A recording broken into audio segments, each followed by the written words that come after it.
So this is, I think we've seen Heyzeus um,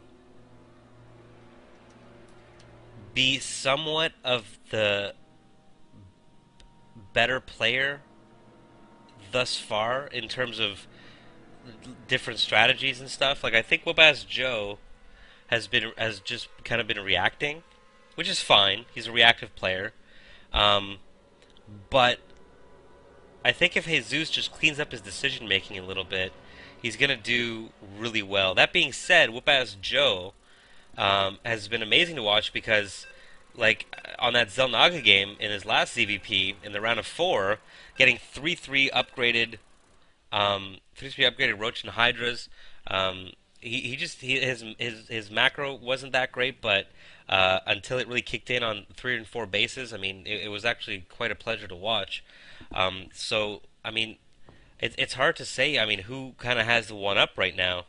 Um, because the losses we've seen is kind of just bad decision making, as opposed to um, they're both kind of fundamentally like similar in skill level from a mechanics point of view, and then from just a decision point of view, I think it's just whoever makes the mistake first kind of loses.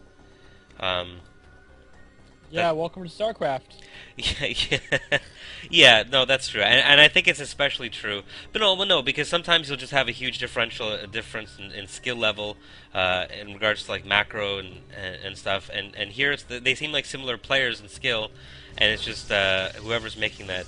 So I guess you see that at the high level and the lowest level, um, those two extremes. Either way, we do have Heyzeus spawning at the left side of Metalopolis, and his opponent we have Mr. Whoopassjoe, the pink Zerg, spawning cross positions on the other side. Um, I'm, I'm happy and sad that we're cross positions. I'm happy because it's such a balanced map. I'm sad because it's past midnight, and neither Zeltsum or I have slept more than like 5 hours in the past 4 days. And I haven't Um, been eating. and yeah, he actually hasn't Double eaten. tired. Yeah. Well, didn't you eat during that I, first game? I I ate a little bit today, but I didn't eat anything yesterday. Yeah, that is definitely unfortunate. Low on the energy reserves. Need to pop some Yeah. Gatorade or something. Um, so I'm gonna go ahead and say Roach Hydra from Whoopassjoe. Mainly because that's what we've seen him do on the bigger maps. And the only reason he's ever gone differently in his ZVP is reaction when he went with mutas against those phoenixes and against void rays at one point, I think. Um, so it'll be interesting if Heyzeus can maybe force him into doing something he might not be comfortable with. Because I think if he can play the Roach Hydra game, he's gonna win. Because he seems very practiced at that. Yeah. Yeah, I think I What could was probably agree. this? Jesus should have had that game. Did he just plant Uh, a hatchery in his opponent's yeah, main? you plant a hatchery, cancel it, and you Get a get a spine creep. crawler? Yeah, and you can plant something else. Yeah. I don't know why he did that, because he didn't do anything with it. Or maybe he was Well, I just guess trying it to got cheat. scouted and then he had to, he canceled it, I guess. Yeah, he was probably just trying to cheese a little bit, and just didn't work out. So he just canceled it and pulled back. That's probably smart. You don't want to commit to a cheese when you know it's not going to work anymore. Uh, Jesus is, yeah, I think I'd agree. Both their mechanics are pretty sloppy. I think Whoopassjoe could be droning up a lot more in the early game. Jesus definitely needs to be consistently producing his probes, I hope he and doesn't throw away all these lings again. Nope, he's that would gonna be attack the gateway and trying to force that zealot out, but he's not gonna budge. And cool. rightfully so.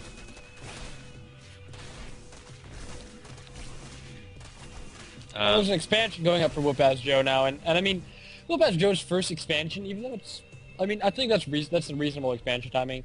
He does do that pool gas pool opening and then into an expansion, and not doing hatch first is certainly reasonable. But one thing I want to see out of Whoopassjoe is a a more reasonable third base, especially on this map. On this map, you can take a third pretty easily. There's really no reason not to take a third base relatively quickly, especially as a Zerg. You need that production capacity. You need that extra gas income in order to really keep up the strategy that you want to do, like Roach Hydra, since Hydras are quite gas intensive.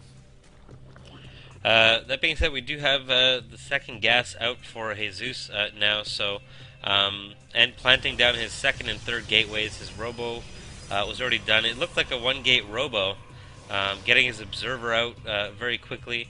Do you think maybe he's going to be going like very sentry heavy and then trying to expand?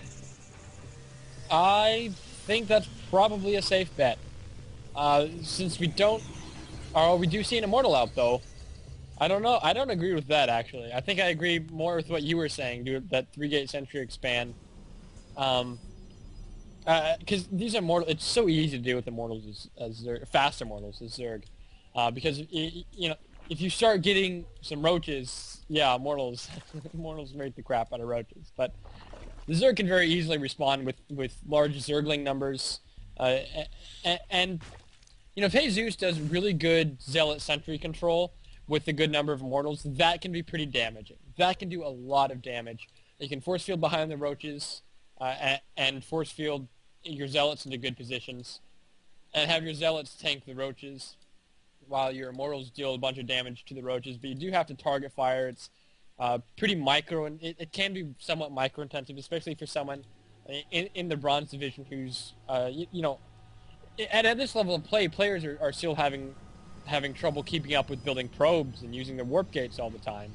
So I really don't think he can really afford to be doing these very micro-intensive type builds. Right. Yeah, I've heard you say before that at this level, it's a good idea to practice. Just focus on your macro and throw away armies.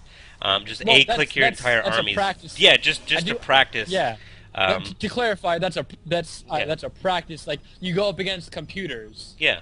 And you sit down against a computer, and then you just like throw away and you like don't bother microing, don't look at your army at all, and then you just focus on macroing. Right, but you get the way you started to phrase that, it sounded like, yeah, just you don't have to use your army. No, that's not what I'm saying. I was following it up. Finals of tournaments.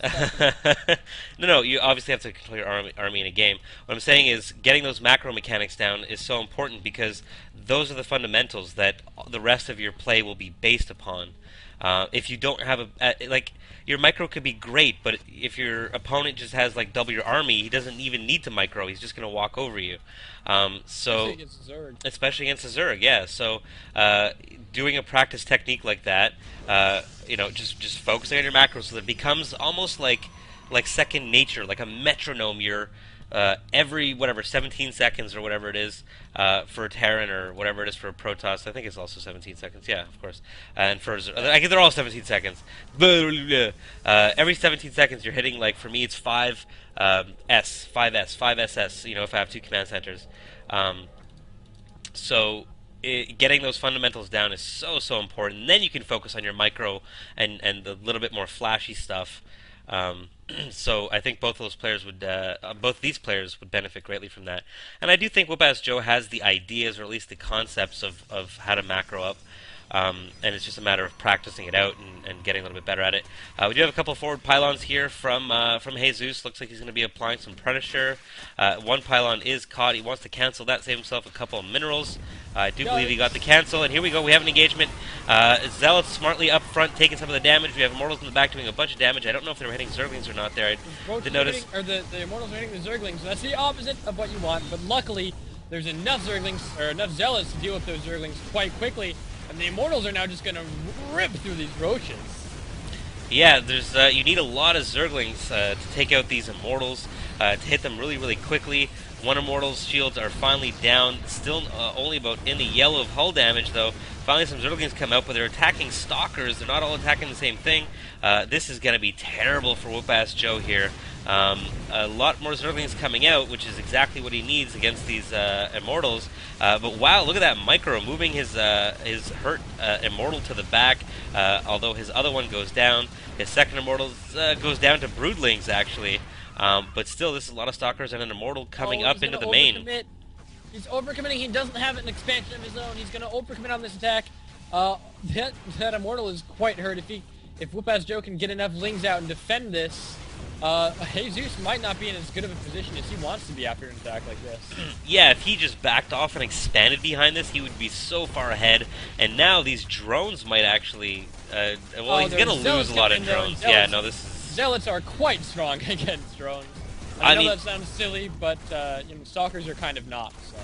I mean, he's doing a lot of damage, but at the same time, he could have been so far ahead in economy, whereas now, they're kind of even. I mean, he does have 3 more Zealots coming out, so... but it'll be a while before any more comes, so... It's 23 drones to 22 probes. That expansion has just started. And there's really, no follow-up for this attack from Heyzeus.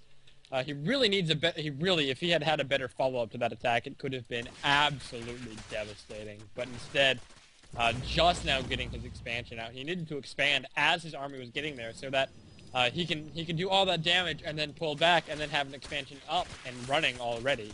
And if you can kill a Zerg's natural while getting your own up, you are going to be in a beautiful position as a Protoss player.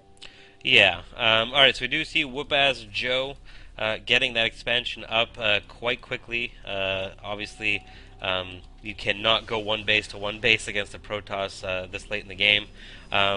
Looking at the probe count, we're still looking at even probe counts, which is kind of disappointing from Heyzeus's point. He did commit a lot to that attack, but if he kept producing probes, he would basically be so far ahead that he couldn't lose, or I should say, it would be very difficult for him to lose. Because at this point, he can't even saturate really 2 bases, so he needs to make sure he gets up on that. He's under no real danger right now, so he doesn't need to feel like he needs to spend money every last drop of money on attacking units. Whoopassjoe getting that expansion out now, finally maintaining some drones over, and he's gonna just have to sit back and drone up for a while. But it does look like Heyzeus is not gonna let him do that. He's going in. He doesn't want this game to go on. He's gonna go in for an attempted killing blow here, and it's gonna do a lot of damage with these Immortals backing up these Zealots here, getting that forward pylon again. He needs all that money right now. I mean, he just needs to not produce probes right now. I don't understand the expanding behind all of this aggression. Like, if you're just gonna throw away your armies, poke and make your Zerg opponent produce not drones, but committing and losing your army is not gonna help. Yeah, if you're gonna force the Zerg to make a lot of units, attacking units, you need to be prepared to defend against them, and that is exactly what Heyzeus seems to have not done, but then came back anyway, because Whoopassjoe overcommitted.